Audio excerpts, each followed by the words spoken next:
안녕하세요. 생명의 샘 샘터지기 채도숙입니다. 오늘은 최근 제가 출간한 책을 먼저 소개하려고 합니다. 인생의 내비게이션이라는 책인데요. 우리가 인생을 살아가면서 만나는 문제들, 가정생활이 어려울 때, 또 인간관계가 어려울 때, 감정 조절이 어려울 때, 인생의 허무함을 느낄 때도 있죠. 또 좌절하고 낙심될 때, 직장 생활에서 어려움 당할 때, 진리를 모를 때, 이런 어려운 문제들을 당할 때 우리는 하나님께서 어떻게 말씀하시나 그리스도인으로서 궁금할 때가 있습니다. 또 아울러서 우리는 행복한 삶을 원할 때가 있습니다. 좋은 만남을 원할 때, 행복한 삶을 원할 때, 또 신앙의 성장을 원할 때, 영적인 승리를 원할 때, 좋은 습관을 원할 때, 경제의 자유함을 원할 때, 보람 있는 삶을 원할 때, 이러한 행복한 삶을 원할 때도 있습니다. 이럴 때 어떻게 해야 할까? 하나님의 매뉴얼은 무엇일까? 궁금하지요. 저는 그것을 이 동영상과 함께 이제 QR코드를 사용해서 동영상도 또 제가 그림을 그리고 있는데요. 취미로 그리고 있는데 이 그림을 통해서 캘리그라피와 통해서 그림과 또 동영상 함께 볼 수 있는 그러한 말씀의 산책입니다. 주제별 성경 구절이 정리되어 있습니다. 그래서 제 메일로 사연과 또 주소를 적어주신 분 추첨하여서 보내드리도록 하겠습니다. 그리고 아울러서 교보나 또 큰 서점에 나와 있습니다. 많이 사서 보시면 좋을 듯 합니다. 이제 이어서 앤드류 모레이의 겸손 세 번째 시작입니다. 세 번째 시간인데 이제 바로 시작하겠습니다. 5장 내면의 깊은 교만을 식별하라. 앞에서 제자들이 겸손의 은혜를 전적으로 결여하고 있음을 우리는 이미 확인하였다. 그들은 누가 가장 큰 자가 될 것인지에 대해 다투기도 하였고 세베대의 두 아들 야고보와 요한은 자신들의 모친과 함께 예수님께 가장 높은 자리, 곧 예수님의 우편 자리와 왼편 자리를 구하기도 하였고 나중에 유월절 만찬 자리에서는 누가 가장 큰 자로 여김을 받게 될 것인지를 놓고 열띤 논쟁을 벌이기도 하였다. 물론 그들이 주님 앞에서 자신들을 겸손히 낮추었던 경우가 단 한순간도 없었던 것은 아니다. 베드로는 주님을 향해 주여 나를 떠나소서 나는 죄인이로소이다 라고 외치기도 하였고 예수님께서 폭풍을 잔잔하게 하시자 제자들 모두 예수님 앞에 엎드려 경배하기도 하였다. 그러나 제자들이 이따금 보인 겸손의 표현은 오히려 그들 마음의 습관적인 상태가 그러한 겸손의 표현과 아주 대조적인 것이라는 것을 분명히 할 뿐이었다. 그들은 다른 많은 경우에 자신들의 자아와 능력을 자연스럽게 자발적으로 노출함으로써 평소 자신들의 마음 상태가 어떠한지 드러내었다. 이 모든 것들이 의미하는 바를 곰곰이 숙고해 볼 때 우리는 몇 가지 중요한 교훈을 얻을 수 있다. 첫째 교훈은 겸손을 심각하게 결여하고 있으면서도 활동적으로 진지하게 신앙생활을 하는 그리스도인들이 매우 많을 수 있다는 것이다. 우리는 이런 사례를 제자들에게서 목격할 수 있다. 그들은 예수님께 뜨거운 애정을 갖고 있었다. 그들은 예수님을 위해 자신들의 모든 것을 버린 이들이 되었다. 그들은 하나님으로부터 그들의 스승이 하나님의 그리스도라는 계시를 받은 이들이었다. 그들은 그리스도를 믿었다. 그들은 그리스도를 사랑하였다. 그들은 그리스도의 명령에 순종하였다. 그들은 그리스도를 따르기 위해 자신들의 모든 것을 내던졌다. 다른 사람들이 그리스도께 등을 돌렸을 때에도 그들은 그분께 달라붙었다. 그들은 그리스도와 함께 죽을 준비가 되어 있었다.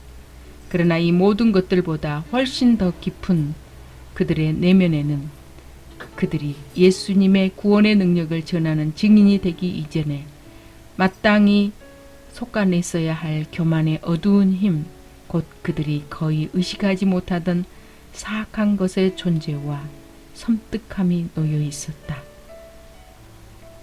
오늘날에도 마찬가지다.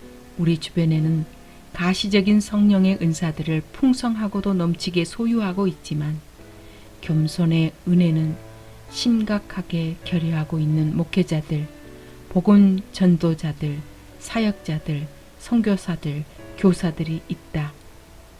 우리 주변에는 수많은 사람들에게 하늘의 축복을 전하는 수로 역할을 하고 있지만 마음 아프게도 시련의 시기가 찾아올 때 겸손의 은혜라는 지속적인 특질을 좀처럼 보여주지 못하거나 친밀하게 사귀면서 더욱더 잘 알게 되면 겸손의 은혜를 소유하고 있지 않음을 명백히 드러내게 되는 사람들이 많이 있다.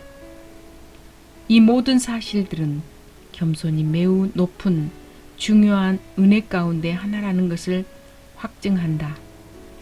겸손은 매우 얻기 어려운 은혜의 하나이다. 겸손은 우리 모두 무엇보다 우선하여 가장 큰 노력을 경주해야 할 은혜이다.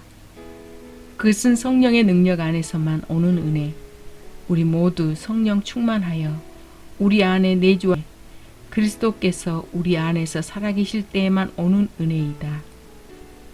둘째 교훈은 우리가 심히 연약하기 때문에 외적 가르침을 아무리 많이 받고 내적 노력을 아무리 고되게 경주한다고 해도 그것만으로는 교만을 정복하거나 온유하고 겸손한 마음을 얻을 수 없다는 것이다.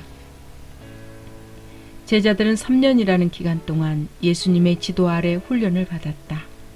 예수님께서는 제자들에게 가르치시고자 하는 주된 교훈이 무엇인지 분명히 말씀하셨다. 나는 마음이 온유하고 겸손하니 나의 멍에를 메고 내게 배우라. 그리하면 너희 마음이 쉼을 얻으리니. 예수님께서는 하나님께 영광을 올리기 위한 유일한 길로서의 겸손에 대해 제자들과 바리새인들과 무리에게 가르치시고 또 가르치셨다. 예수님은 거룩하신 겸손을 보임으로써 그들 앞에서 하나님의 어린 양으로서 살아가셨을 뿐 아니라 자신의 삶의 비밀을 한 차례 이상 그들에게 명백하게 밝히셨다. 인자가 온 것은 섬김을 받으려 함이 아니라 도리어 섬기려 하고 자기 목숨을 많은 사람의 대속물로 주려 함이니라. 앉아서 먹는 자가 크냐? 섬기는 자가 크냐? 앉아서 먹는 자가 아니냐? 그러나 나는 섬기는 자로 너희 중에 있노라. 예수님께서는 제자들의 발을 씻어주면서 제자들도 예수님의 본을 따라야 한다고 말씀하셨다. 그러나 그들은 제대로 배우지 못하였다. 그들은 마지막 유월절 만찬의 자리에서조차 누가 가장 큰 자가 될 것인지를 놓고 심하게 다투었다. 물론 제자들이 예수님의 교훈을 배우기 위해 종종 애썼으리라는 것, 다시는 예수님 마음을 슬프게 하지 않으리라는, 종종 단호하게 결심했으리라는 것은 명백하다. 그러나 그 모든 것들은 아무 소용이 없었다. 제자들이 무엇보다 먼저 깨달아야 했던 중요한 교훈은 바로 어떤 외적인 가르침도, 그것이 심지어 예수님 자신의 가르침일지라도, 아무리 설득력 있는 주장이라도, 겸손의 아름다움에 대한 아무리 심오한 자각이라도, 진실하고 진지한 결단이나 노력이라도 그런 것들만으로는 교만의 영을 몰아낼 수 없다는 것이었다. 사탄이 사탄을 몰아낼 수 있겠는가? 설령 그런 일이 있다고 해도 사탄은 더욱 강한 힘 안으로 들어갈 뿐이다. 우리 안에 있는 교만의 영을 완전히 몰아내는 데에는 그 무엇보다도 효험을 보지 못한다. 우리의 본성을 대체하기 위해서는 예수님의 거룩하신 겸손 안에 있는 새로운 본성이 성령의 능력으로 우리 안에 나타나야 할 것이다. 이것은 그 옛날 제자들의 경우에 그러했던 것처럼 오늘 우리의 경우에도 마찬가지이다. 셋째 교훈은 거룩하신 겸손을 보이신 그리스도의 내주하심에 의해서만 우리가 정말로 겸손해질 수 있다는 것이다. 우리는 또 다른 사람, 곧 아담으로부터 교만을 갖게 되었다. 그러므로 우리는 또 다른 사람, 곧 그리스도로부터 겸손을 가질 수 있다. 아담에 의해 우리는 교만을 갖게 되었다. 아담으로 인해 그것이 우리 안에서 도도한 권세를 행사하면서 횡포를 부리게 되었다. 교만이 바로 우리의 자아, 우리의 본성 자체가 되었기 때문이다. 이와 마찬가지로 우리는 그리스도에 의해 겸손을 가질 수 있고 또 가져야 한다. 겸손이 우리의 새로운 자아, 새로운 본성이 되어야 한다. 지금까지는 교만이 우리에게 너무나 당연하고 자연스러운 것이 되었던 것처럼 이제는 겸손이 우리에게 너무도 당연하고 자연스러운 것이 될 것이며 또 되어야 한다. 사도 바울은 그러나 죄가 더한 곳에 은혜가 더욱 넘쳤나니 라고 약속한다. 제자들에 대한 그리스도의 모든 가르침, 겸손을 위한 제자들의 헛된 노력들, 이 모든 것들은 예수님께서 하늘의 능력 안에서 그들 안에 들어가시기 위해 힘써 사모하라고 제자들에게 가르치셨던 것들을 직접 주시기 위해 제자들 안에서 힘써 소망하라고 가르치셨던 그 모습이 되기 위해 필요한 준비 과정이었다. 그리스도께서는 십자가의 죽으심으로 사탄의 권세를 파괴하셨다. 그리스도께서는 십자가의 죽으심으로써 우리의 죄를 제거하셨고 우리에게 영원한 구속을 가져주셨다.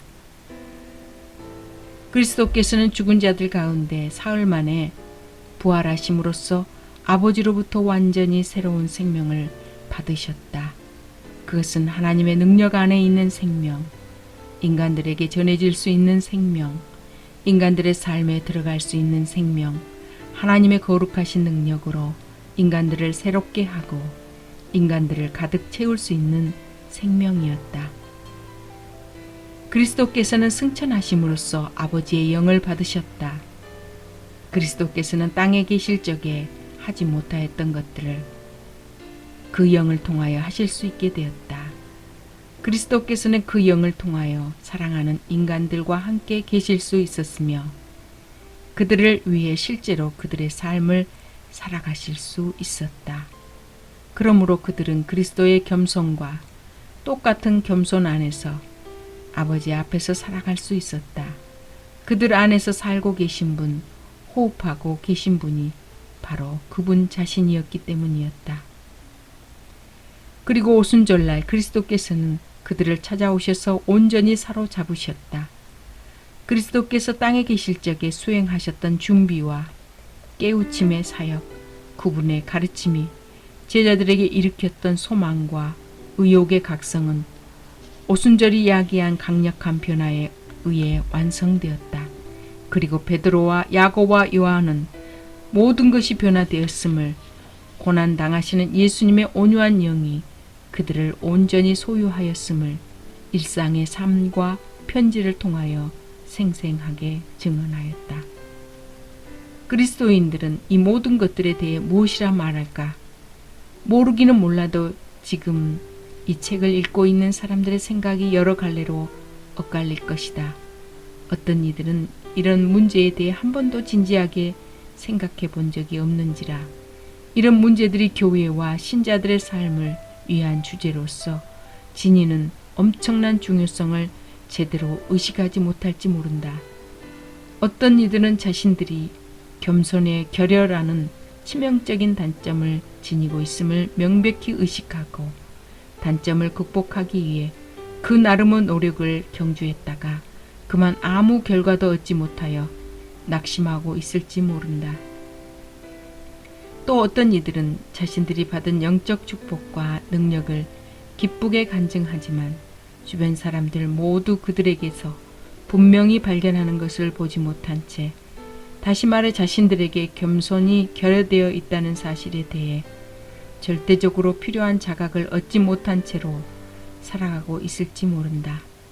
또 어떤 이들은 주님의 온전하심을 본받으려면 아직도 갈 길이 멀고 주님의 온전하심으로부터 아직 많은 것들을 바라야 한다고 주님께서 엄히 가르치고 계심에도 이 겸손의 은혜와 관련하여 주님께서 자신들에게 놀라운 해방과 승리의 은혜를 베푸셨다고 당당히 증언하면서 살고 있을지 모른다. 과연 당신은 어느 부류에 속해 있을까? 나는 우리 각자가 추구해야 할 극박한 필요가 바로 그리스도를 닮아가는데 겸손히 차지하는 독보적인 위치를 자각하는 것이라고 믿어 의심치 않는다.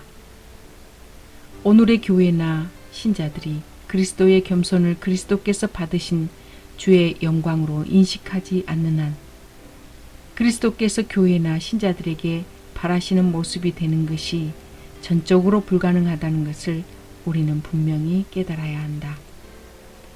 그리스도인 형제자매들이여, 성령의 다른 은사들에 너무나도 만족한 나머지 이 은혜의 부재가 하나님의 능력이 우리 삶에서 강력한 효험을 보지 못하게 하는데 실제적인 이유가 된다는 것을 깨닫지 못하는가? 그러한 일이 일어나지 않게 해달라고 하나님께 진실하게 기도하자. 우리가 하나님의 아들이 요한복음에 강조하셨던 그대로 스스로는 아무것도 할 수 없다는 것을 분명히 깨닫고 하나님과 사람들 앞에서 그러한 태도를 보일 때, 오직 그럴 때 하나님께서 우리를 위해 모든 것을 행하실 것이다. 그리스도께서 우리 안에 거주하신다는 진리가 신자들의 체험 안에서 마땅히 차지해야 할 자리를 차지하게 될 때 교회는 겸손의 아름다운 옷을 입을 것이며 교회의 교사들과 구성원들이 거룩한 아름다움으로써 겸손의 빛을 환하게 발산할 것이다. 안녕히 계세요.